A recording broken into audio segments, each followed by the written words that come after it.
बिस्मिल्लाहिर्रहमानिर्रहीम। अस्सलाम वालेकुम नाज़रीन। सबसे पहले तो तमाम नाज़रीन को मेरी तरफ से और पूरी हमारी जो टीम है उनकी तरफ से 14 अगस्त बहुत बहुत मुबारक हो।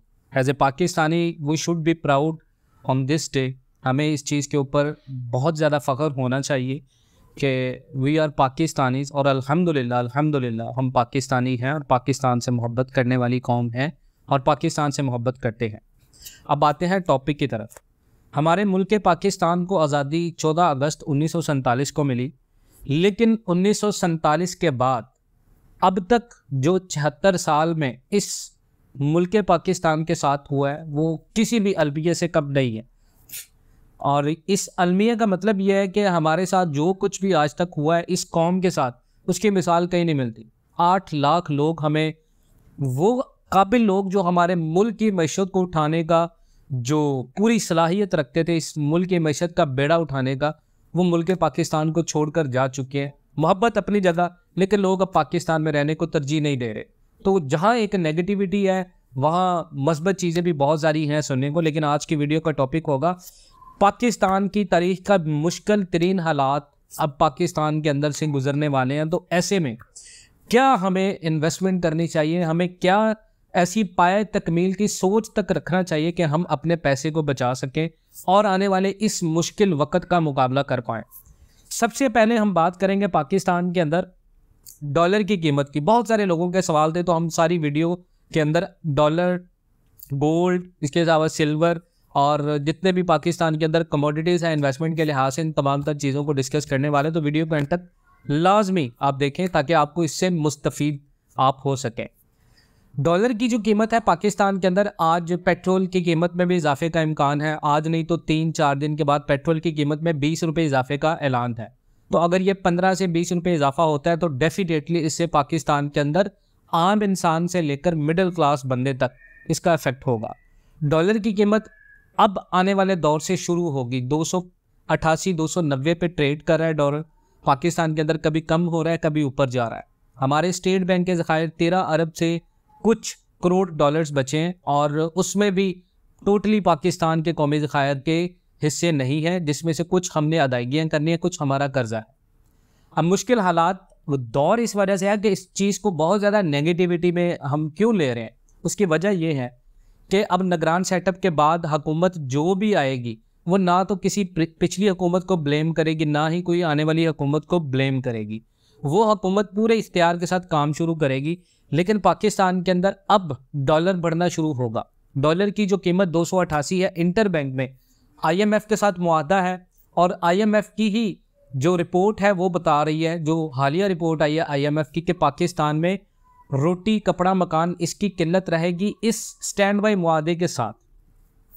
अब डॉलर की कीमत क्या होगी, हम इसको कैलकुलेट इस तरह करेंगे कि पाकिस्तान के अंदर इस वक्त 29% जो है वो महंगाई है और पिछले एक हफ्ते में 0.64 यानी 0.64% जो है वो इन्फ्लेशन इंक्रीज हुआ। तो अब ये जो निगरान सेटअप होगा, इसकी जो तवीलुल मुद्दती है उसके बहुत ज़्यादा इम्कानात हैं कि पाकिस्तान के अंदर ये बहुत ज़्यादा ऊपर जाएगा। अब इस तरह अगर इन्फ्लेशन ऊपर जाता है तो पाकिस्तान के अंदर जो करेंसी की हमारी डीवैल्यूएशन तारीख की बदतरीन हो चुकी है वो मज़ीद हो जाएगी। अब तारीख की डीवैल्यूएशन कैसे होगी, हमारी करेंसी जहाँ पर 30% इन्फ्लेशन को फेस कर रही है, वहीं पर शरह नमू 0.5 की बजाय जो हमने 5 रखी थी वो अब 3 पर आ चुकी है। तो इसमें अगर 20% भी इजाफा किया जाए तो हमारी जो पाकिस्तान के अंदर इन्फ्लेशन की ग्रोथ है वो 48 से 49% जाएगी। इसका मतलब साफ ये है कि जिस तरह पिछले दिनों में पाकिस्तान के अंदर इन्फ्लेशन आया था, उस इन्फ्लेशन के साथ पाकिस्तान के अंदर हर चीज़ दुगनी, तिगनी, त्रिकनी और इससे भी आगे थी। ये इसी तरह होने वाला है अगले चंद महीनों में। उसके बाद अब पाकिस्तान को डॉलर के लिहाज से मसला दरपेश आएगा फेब और मार्च में। उसकी वजह ये होगी तब जाकर हमने अपनी जो रीपेमेंट्स हैं, जो अदायगियाँ हमने करनी है हुकूमत की, हमने अब आप इसहाक डार साहब की एक स्टेटमेंट सुना है, उन्होंने बड़ी एक पाकिस्तान को इनडायरेक्टली एक इशारा दिया कि हमने एडवांस में 2 महीने की अदायगी कर दी है। इसका मतलब यह है कि आने वाले 2 महीनों की अदायगियाँ हमने कर दी हैं। इससे आगे आने वाले जो 2 महीने होंगे वो निगरान सेटअप जो होगा वो जिम्मेदार होगा। अब डॉलर की कीमत क्या होगी, जो कैलकुलेशंस के मुताबिक जो हमने निकाली है वो होगी करीबन 317 रुपये से लेकर 340 रुपये इंटरबैंक मार्केट में। अब अगर डॉलर यहाँ तक जाता है पाकिस्तान में, तो पाकिस्तान के अंदर जो ज़्यादातर इन्वेस्टमेंट सेक्टर हैं, जिनमें एग्रीकल्चरल इन्वेस्टमेंट है, जिनमें रियल एस्टेट सेक्टर है, जिनमें पाकिस्तान के अंदर इलेक्ट्रॉनिक्स है, पाकिस्तान के अंदर ऑटोमोबाइल इंडस्ट्री है, पाकिस्तान के अंदर मशीनरी इक्विपमेंट्स हैं, पाकिस्तान के अंदर फार्मास्यूटिकल कंपनीज हैं, ये जितनी भी सेक्टर हैं ये बहुत ज़्यादा एक्सपेंसिव होंगे। और अगर ये एक्सपेंसिव होते हैं तो डेफिनेटली इससे पाकिस्तान का आम इंसान, आम शहरी बहुत ज़्यादा मुतासिर होगा। नंबर 2 पे अगर पाकिस्तान के अंदर बात करें वो है सोना। सोना नो डाउट पाकिस्तान के अंदर 2.48 से 2.20 पे आया तो बहुत ज़्यादा डी वैल्यू हुआ सोना, और इंटरनेशनल मार्केट में भी इसकी जो रेट है वो काफ़ी ज़्यादा गिर रहे थे। लेकिन यहाँ पर फैक्ट की बात है, जब पाकिस्तान के अंदर गोल्ड महंगा हो रहा था तब भी आलमी मार्केट के अंदर गोल्ड गिरने की वजह से भी पाकिस्तान के अंदर फ़र्क नज़र नहीं आ रहा था। अब आलमी मार्केट भी ऊपर आना स्टार्ट हो चुकी है, इंडिया की जो इम्पोर्ट पॉलिसीज़ थी वो भी कदरे बेहतर होना स्टार्ट हो चुकी हैं। जो अमेरिकन है, अमेरिकन सिटीज़न है, जो इंटरनेशनल मार्केट को ज़्यादा रिलेट करते हैं, वहाँ पर भी रिसेशन में इजाफा हो रहा है। और रिसेशन के लिए सबसे बेस्ट जो ऑल्टरनेट इन्वेस्टमेंट का होता है, लोग अपने पोर्टफोलियोज में ज़्यादातर चीज़ें ऐड करते हैं इन्वेस्टमेंट में, वो होती है गोल्ड। अब गोल्ड की इन्वेस्टमेंट बहुत ज़्यादा बूम करेगी तो डेफिनेटली आने वाले जो महीने हैं इनमें पाकिस्तान के अंदर गोल्ड मज़ीद बढ़ेगा। अब गोल्ड अगर बढ़ता है पाकिस्तान में, अब ये जो गिरा है ये मज़ीद अभी गिर भी रहा है, लेकिन ये निगरान सेटअप के लिहाज से जो अभी पाकिस्तान के अंदर प्रिडिक्शंस आ रही हैं गोल्ड के लिहाज से, वो थोड़ी सी बेहतरी की है कि पाकिस्तान के अंदर जो गोल्ड होगा वो 260 280 तक जाएगा। गोल्ड मार्केट के साथ साथ पाकिस्तान के अंदर एक ऐसी इन्वेस्टमेंट है जो मिडिल क्लास कर सकते हैं, वो है सिल्वर इन्वेस्टमेंट, यानी कि चांदी। अब चांदी के अंदर लोग इन्वेस्टमेंट पाकिस्तान में बहुत कम करते हैं। इसकी रीज़न ये होती है कि चांदी जो है वो एक बड़ी एक ऐसी धात होती है जो अपनी वैल्यू को रिटेन करती है, ना ज़्यादा कम करती है ना ज़्यादा सोना करती है, महंगा करती है। तो अगर आप इसको ज़्यादातर लॉन्ग टर्म इन्वेस्टमेंट के पर्पज़ के लिहाज से भी लें तो ये अपनी वैल्यू को रिटेन रखती है 5 6 7 8 10 100 200 रुपये के प्रॉफिट के साथ। तो अगर सिल्वर की इन्वेस्टमेंट को देखें तो यहाँ पर भी हज़ारों में फ़र्क आएगा। अगर सिल्वर में आपने 20 तोला 30 तोला इन्वेस्टमेंट किए तो डेफिनेटली अगर पर तोला भी आपको 3000 रुपये का प्रॉफिट होता है तो आप इसमें लाखों रुपए कमा सकते हैं।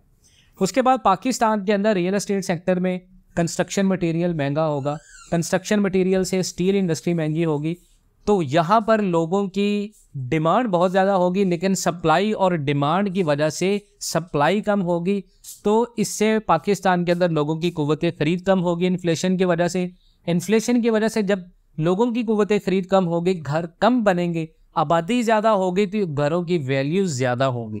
तो अगर आज के मुकाबले में आपने कोई कंस्ट्रक्शन करनी है, आप आज कंस्ट्रक्शन कर रहे हैं या आज आप कोई रेडीमेड हाउस ले रहे हैं, तो डेफिनेटली उसकी पाकिस्तान के अंदर आने वाले दिनों में एक्सपेंसिव वो ज़्यादा होगा, वो ज़्यादा महंगा होगा। कैलकुलेशंस के मुताबिक अगर डॉलर 288 पे है, आपने घर लिया है 2 करोड़ रुपए का, डॉलर जाता है 317 से 340 का, तो आपका घर भी 3 करोड़ 17 लाख 3 करोड़ 30 लाख तक जाएगा।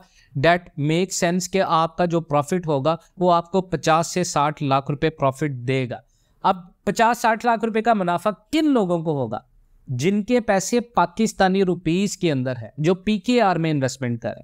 जो डॉलर्स में इन्वेस्टमेंट करेंगे वो लॉस में जाएंगे। उसकी वजह यह है कि जब डॉलर 317-340 का होगा, आपने डॉलर्स में इन्वेस्टमेंट करी होगी, स्पेशली खासकर ओवरसीज़ लोगों के लिए, तो ये एक बड़ा अनएथिकल सा जवाब होगा कि ओवरसीज़ लोग जो हैं वो अगर फ़ायदा उठाना चाहें तो वो करेंसीज़ में इन्वेस्टमेंट कर सकते हैं। लेकिन ओवरसीज़ की क्योंकि रिक्वायरमेंट है, ओवरसीज़ पाकिस्तान का बड़ा बेहतरीन असासा है, इस मुल्क को आपकी बहुत ज़्यादा ज़रूरत है, तो आप कोशिश करें कि अगर मुल्क में आपने डॉलर्स नहीं भिजवाने या आप रेमिटेंस नहीं भेजना चाहते तो आप पाकिस्तान के ऊपर या पाकिस्तान के अंदर कहीं ना कहीं आप किसी ऐसी चीज़ में इन्वेस्टमेंट कर सकते हैं जिसका आपको फ़ायदा भी हो और मुल्क की फ़ायदा भी हो।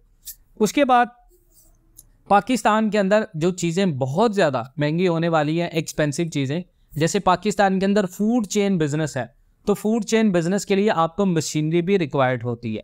तो अगर फूड चेन की बात करें तो यहाँ पर खुराक की भी किल्लत होगी, जो कि डायरेक्टली सिनेरियो IMF की रिपोर्ट कर रही है कि पाकिस्तान के अंदर IMF की रिपोर्ट है और IMF की रिपोर्ट्स के मुताबिक पाकिस्तान के अंदर ये आने वाले हालात हैं जिसका हमने आपको खुलासा करके दिया। मज़ीद आप इन तमाम तर बातों के बारे में क्या राय देना चाहते हैं कमेंट सेक्शन में ज़रूर बताइएगा। इंशाल्लाह मिलेंगे नेक्स्ट वीडियोज़ में, तब तक के लिए अल्लाह हाफ़िज़।